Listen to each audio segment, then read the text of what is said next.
friends, welcome to our YouTube channel Edu Guidance. Myself Ruchi Gupta, exclusively on Edu Guidance. Please like, share and subscribe our channel.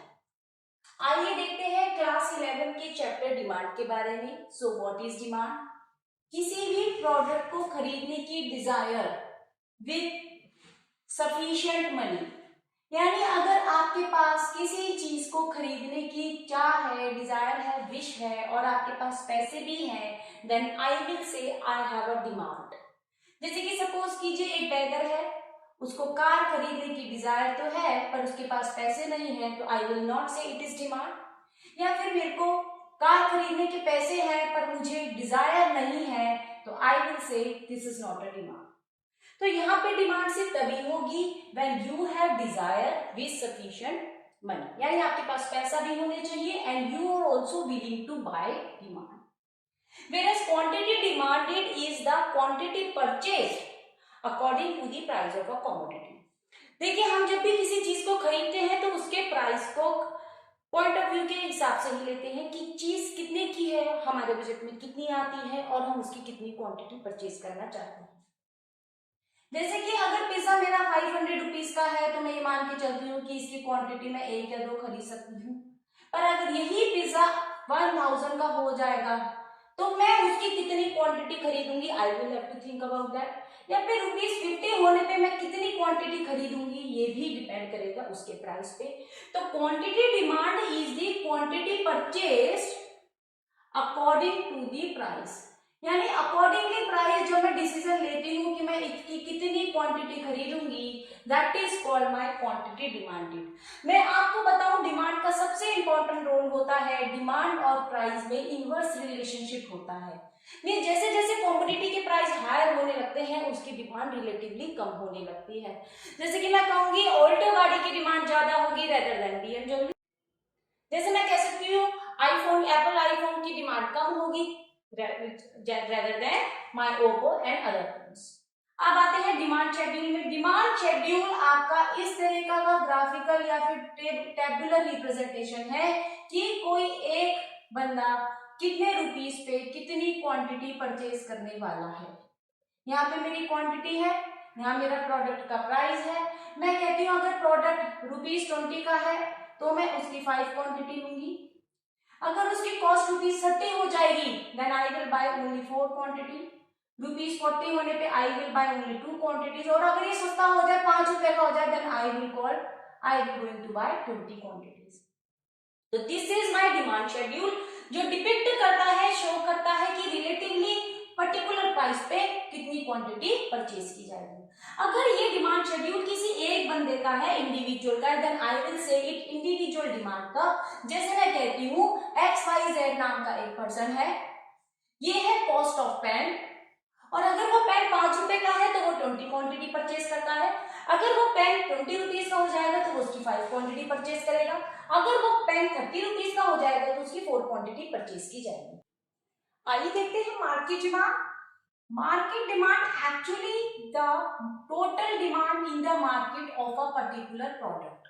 तो हम यहाँ पे एक schedule बनाते हैं जिसमें मैं यहाँ पे प्राइस लिख रही हूँ. कमोडिटी का प्राइस 10, 20, 30 रहता है. तो मैं देखती हूँ कोई एक इंडिविजुअल उसकी कैसे कैसे डिमांड क्रिएट करता है.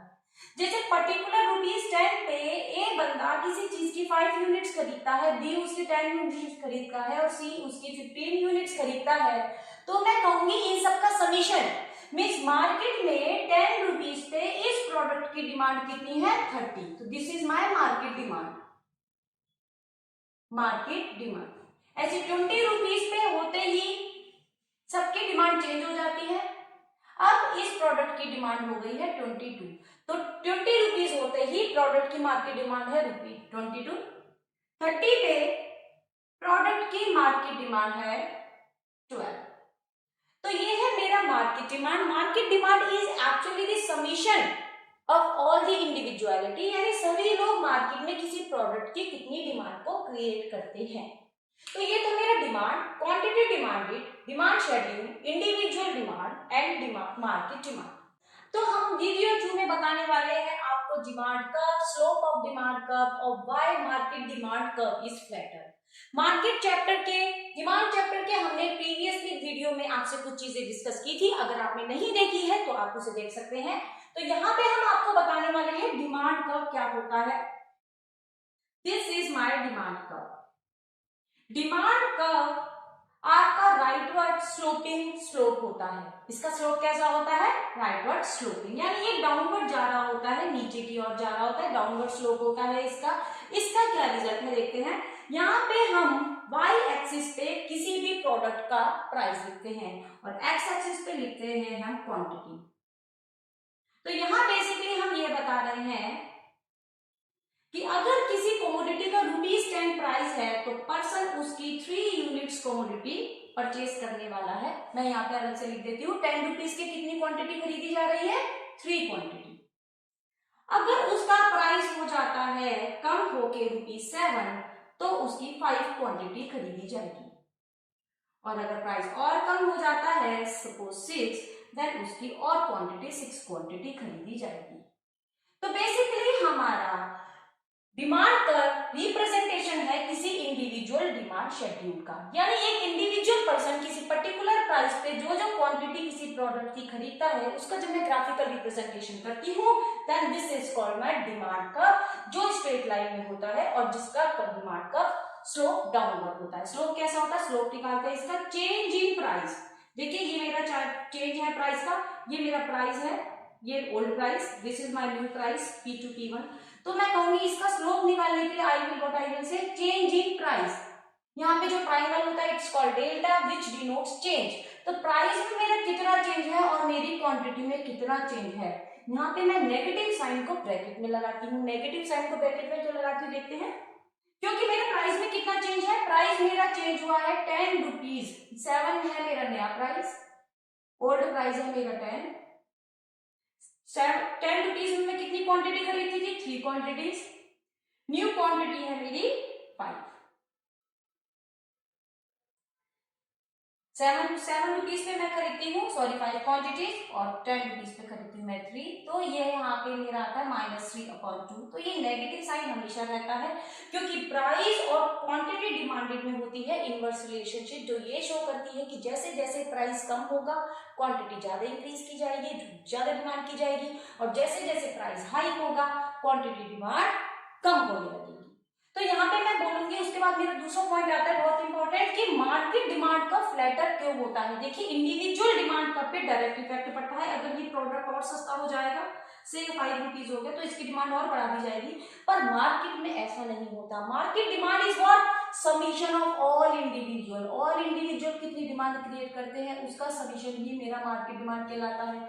तो किसी एक पर्सन के क्वांटिटी बढ़ाने और घटाने का मार्केट पे इतनी तेज इफेक्ट नहीं आता, किसी प्रोडक्ट की डिमांड पे इतनी जल्दी इफेक्ट नहीं आता, तो उसका कर्व जो होता है रिलेटिवली फ्लैटर होता है। ऐसा तो मैं कंपैरिजन करके आपको बताना चाहूंगी। देखिए ये अगर मेरा प्रोडक्ट पर्सन, किसी एक पर्टिकुलर प्रोडक्ट का डिमांड का, अगर पर्सन ए का, पर्सन बी का और ये पर्सन सी का, और अगर मैं इन सब के कमोडिटी का समीशन करूं, डिमांड का समीशन करूं, तो मेरा जो मार्केट डिमांड कब आएगा वो थोड़ा सा स्लोपिंग होगा, कम स्लोपिंग होगा, थोड़ा लेटा हुआ होगा, फ्लैटर होगा। तो यहाँ पे हम बोलते हैं market demand curve is always flatter because individual effective less quantity. किसी इंडिविजुअल के डिसीजन से मार्केट पे इतनी जल्दी इफेक्ट नहीं आता, तो प्रोडक्ट का मार्केट डिमांड का थोड़ा फ्लैटर होता है। आइए देखते हैं मार्केट डिमांड फंक्शन के बारे में और क्या क्या रीजंस होते हैं मार्केट में डिमांड के। आइए दोस्तों देखते हैं डिमांड फंक्शन को। डिमांड फंक्शन मुझे डिपिक्ट करता है 5 पॉइंट्स। 5 पॉइंट्स मुझे बताते हैं किसी भी पर्टिकुलर प्रोडक्ट की डिमांड किन बातों पे डिपेंड करती है।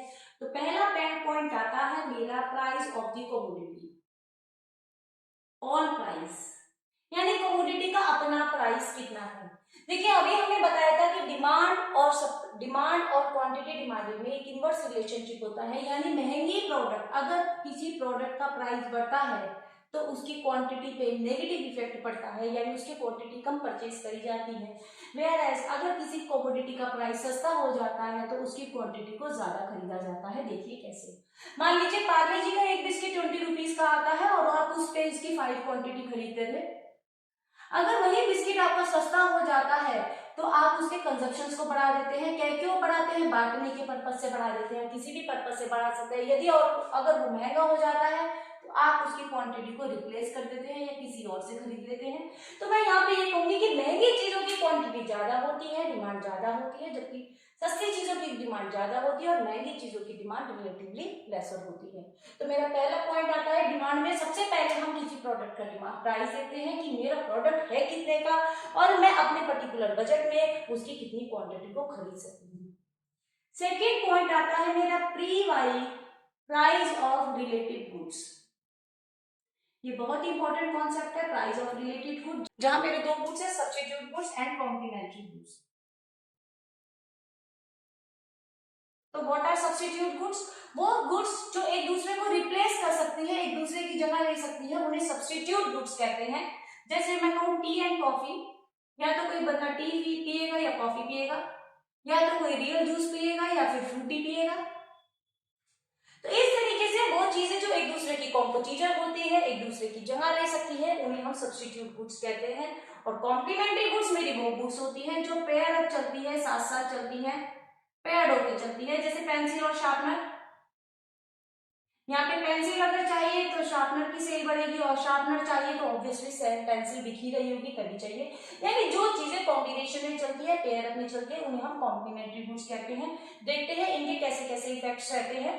देखिए सब्स्टिट्यूट गुड्स में कैसे कैसे चेंज आते हैं। मान लीजिए मेरा ये टी है, ये मेरा कॉफी है। यहाँ पे अगर टी का प्राइस इंक्रीज हो जाता है, देखिए अगर टी महंगी हो गई तो वो लोग जो टी पीते होंगे मे बी वो कॉफी की तरफ शिफ्ट हो जाए, क्योंकि अब उन्हें लगेगा चाय भी महंगी हो गई है तो हम क्यों ना कॉफी पीना शुरू कर दें, या कॉफी और महंगी हो गई है तो जो लोग कॉफी पीते थे हो सकता है वो चाय की तरफ शिफ्ट हो जाए। तो यहाँ पे सब्स्टिट्यूट गुड्स में एक दूसरे के प्राइस के बढ़ने का इफेक्ट दूसरे गुड पे आता है। तो मैं ये कहूंगी कि अगर प्राइस बढ़ता है टी का तो क्वांटिटी डिमांडेड बढ़ सकती है कॉफी की। या मैं कहूंगी अगर कॉफी सस्ती हो जाए, कॉफी का प्राइस अगर कम हो जाएगा, कॉफी सस्ती हो जाएगी, तो वो लोग जो चाय पीते थे वो अब कॉफी पीना शुरू कर देंगे। इस तरीके से कॉफी के सस्ते होने की वजह से टी की क्वांटिटी यानी टी की सेल पे इफेक्ट आएगा। तो यहाँ पे सब्स्टिट्यूट गुड मेरी कहती है उन गुड्स को अगर आपके प्रोडक्ट के गुड दूसरे कॉम्पिटिटिव गुड्स की प्राइस में अप एंड डाउन होते हैं तो आपके प्रोडक्ट की डिमांड में चेंजेस आते हैं। Then after my complementary goods, देखिए जैसे इसका एक एग्जांपल ले सकती हूँ, car and petrol. Car petrol दोनों कॉम्बिनेशन में चलेगी। अगर पेट्रोल और महंगा हो जाएगा, और महंगा हो जाएगा तो कार की डिमांड धीरे धीरे कम होने लगेगी, क्योंकि लोगों को लगेगा पेट्रोल महंगी होने की वजह से वो कार को खरीदना यूजलेस है। या फिर मैं कहूँ अगर कार और महंगी हो जाएंगी तो पेट्रोल की डिमांड पे इफेक्ट आएगा, क्योंकि कार महंगी होने की वजह से उसकी डिमांड कम होगी, उसकी डिमांड कम होगी तो पेट्रोल की भी डिमांड में फर्क आएगा। तो ये है आपका कॉम्प्लीमेंट्री गुड्स का सेटअप। तो यहाँ पे किसी भी चीज के डिमांड फंक्शन में उसके रिलेटिव गुड्स देखने पड़ते हैं। कि जैसे मुझे कार के बारे में बात करूं तो कार का सब्स्टिट्यूट गुड्स बाइक के कितने रेट हैं, ऑटो के कितने रेट हैं, या फिर कार की अलग अलग कंपनी, मारुति वाला कहेगा कि होंडाई वाले के कितने रेट हैं, और गाड़ियों के कितने रेट है, उसे सब्स्टिट्यूट गुड्स में वो देखने हैं। और कॉम्प्लीमेंट्री गुड्स में उसे देखना है पेट्रोल का कितना रेट है, सीएनजी का कितना रेट है, क्योंकि जब मेरा प्रोडक्ट खरीदा जाएगा तो साथ में इनके रेट भी कंसिडर किए जाएंगे। तो ये है मेरा सब्स्टिट्यूट इफेक्ट। तो दोस्तों डिमांड फंक्शन में अभी हमने पढ़ा price of the all commodity, यानी खुद के प्राइस से कैसे कैसे इफेक्ट्स आते हैं। Price of the relative commodity means दूसरी goods, substitute goods and complementary goods से क्या इफेक्ट्स रहते हैं। और थर्ड पॉइंट है मेरा वाई फॉर इनकम, कंज्यूमर की इनकम। देखिए कंज्यूमर की इनकम और प्रोडक्ट की डिमांड में वैसे तो सीधा सीधा रिलेशनशिप है। जैसे जैसे किसी भी पर्सन की इनकम इंक्रीज होती है वो क्वांटिटी कंजप्शन इंक्रीज कर देता है। जैसे मंथली सैलरी 20,000 होने पे कोई क्लोथ पे स्पेंड करता है ₹6,000, और जैसे जैसे उसकी इनकम डबल हो जाती है, उसका खर्चा डबल भी ना हो तो कम से कम बढ़ता तो है ही है। तो आई विल से जैसे जैसे मेरी इनकम बढ़ेगी वैसे वैसे मेरी डिमांड भी बढ़ेगी। पर यहाँ पे बात करते हैं हम जस्ट नॉर्मल गुड्स की। तो यहाँ पे दो वर्ड्स आते हैं मेरे, normal goods and inferior goods. तो अब देखते हैं ये क्या है। नॉर्मल गुड्स का मतलब यहाँ पे अगर मैं बात करती हूँ एसी की, टीवी की, फ्रिज की, तो जैसे जैसे हमारी इनकम बढ़ती है वैसे वैसे उनका कंजप्शन लेवल बढ़ता है। तो नॉर्मल गुड्स में हम एमपीटी हमने एग्जांपल ले लिया कि जब जब हमारी इनकम बढ़ेगी तब तब इसकी डिमांड और बढ़ेगी। But inferior goods are those goods which have a negative relationship with the income. Means income बढ़ने पे इनकी क्वांटिटी में डिक्रीज होने लगता है। जैसे कि मैं कहूंगी यहाँ पे टोन्ड मिल्क। सपोज कीजिए एक फैमिली है, उसकी मंथली इनकम 5,000 रुपीज या फिर 10,000 रुपीज है, तो 10,000 रुपीज में वो 3 kg टोन्ड मिल्क लेता था। अब जब उसकी इनकम इंक्रीज हो जाती है, 20,000 हो जाती है, तो वो अब फुल क्रीम मिल्क पे शिफ्ट हो गया है। फुल क्रीम मिल्क लेने लगा है वो, चाहे वो 2 kg ले, पर अब उसने फुल क्रीम की क्वांटिटी को बढ़ा दिया और टोन मिल्क की क्वांटिटी को कम कर दिया। तो इंफीरियर गुड्स वो गुड्स हैं जिनका इनकम में इंक्रीमेंट होने के बाद हम उनकी क्वांटिटी की डिमांड को कम कर देते हैं। यानी कि हम उन्हें जब तक खरीदते हैं जब तक हमारे पास इनकम कम रहती है, और जैसे हमारी इनकम बढ़ जाती है हम उन्हें खरीदना और बंद कर देते हैं। ऐसे गुड्स को हम इंफीरियर गुड्स कहते हैं।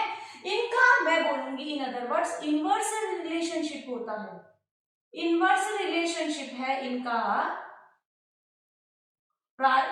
इनकम में और इनकी क्वांटिटी में।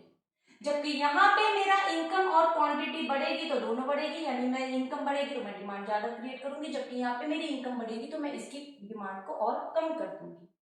जैसे यहाँ पे आपका रागी, ज्वार, बाजरा कुछ एग्जांपल बुक में गिवन होते हैं कि इन इनकम बढ़ने पे कंज्यूमर इनकी क्वांटिटी को कम कर देता है। पर मैं आपको बता दूं कोई भी गुड अपने आप में इंफीरियर नहीं होता। मैं इसमें ये नहीं कहूंगी कि टोन मिल्क एक इंफीरियर गुड है, अगर ये इंसान से तभी पिएगा जब उसकी इनकम कम होगी और इनकम होते ही वो छोड़ देगा।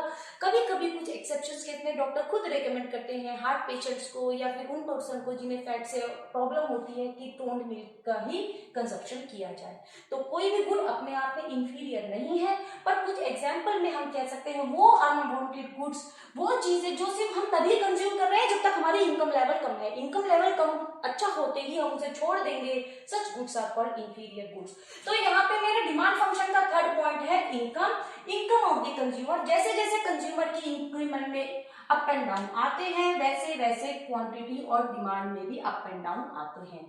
Then after my fourth point is T for taste, जिसे हम कहते हैं या taste and preferences. Taste and preferences में हम देखते हैं कि जैसे हमारे टेस्ट होंगे, जैसे हमारी प्रेफरेंसेस होगी, उसके अकॉर्डिंगली किसी चीज की डिमांड बढ़ाएंगे या घटाएंगे। जैसे कि सपोज कीजिए अगर किसी बंदे का लिवाइस की जींस ही पहनी है, किसी को एडिडास के जूते ही पहने हैं, किसी को एप्पल का फोन ही चाहिए, तो उसके टेस्ट और प्रेफरेंस के अकॉर्डिंगली वो उसकी डिमांड को क्रिएट करेगा। किसी को सिर्फ कॉफी ही पसंद है तो वो कॉफी की डिमांड को क्रिएट करेगा। कोई अगर सिल्क खाना ही पसंद करता है तो वो उसकी डिमांड को क्रिएट करेगा। तो अगर मेरे टेस्ट एंड प्रेफरेंस इसके फेवर में है, मेरे प्रोडक्ट के फेवर में है, तो मैं उसकी डिमांड क्रिएट करूंगी, और अगर वो अनफेवर में है तो मैं उसकी डिमांड को कम करूंगी। Last point is my E for expectation. Fifth point है डिमांड का मेरा expectations. Expectations of future expectation of price, future expectations of price, यानी कि प्राइस में होने वाले, फ्यूचर में होने वाले चेंजेस। देखिए अगर मुझे पता चल जाए कि फ्यूचर में इस कमोडिटी के प्राइस बढ़ने वाले हैं, जैसे मैं कहूँ 2023 में एप्पल आईफोन डबल होने वाला है, 2 लाख का होने वाला है, तो 2022 में इसकी डिमांड बढ़ जाएगी क्योंकि लोग इसका स्टॉक बनाना शुरू कर देंगे। वहीं अगर मैं कहूँ 2023 में एप्पल आईफोन सस्ता होने वाला है, तो इसकी डिमांड 2022 में डिक्रीज हो जाएगी। क्यों? क्योंकि लोग कहेंगे 2023 में जब ये सस्ता हो जाएगा तभी खरीद लेंगे, अभी क्या करेंगे। तो अगर मेरे फ्यूचर में एक्सपेक्टेशन है प्राइस बढ़ जाएंगे तो आज की करंट सिचुएशन में उसकी डिमांड कम हो जाएगी, और अगर मुझे एक्सपेक्टेशन है फ्यूचर में प्राइस कम होने वाले हैं तो आज की डेट में करंटली उसकी डिमांड कम हो जाएगी, क्योंकि लोग वेट करेंगे प्राइस डाउन होने का। तो ये थे मेरे कुछ important point of individual demand के। ये मेरे जो 5 पॉइंट्स हैं ये इंडिविजुअल डिमांड के हैं कि इंडिविजुअल डिमांड किन किन बातों पे डिपेंड करती है।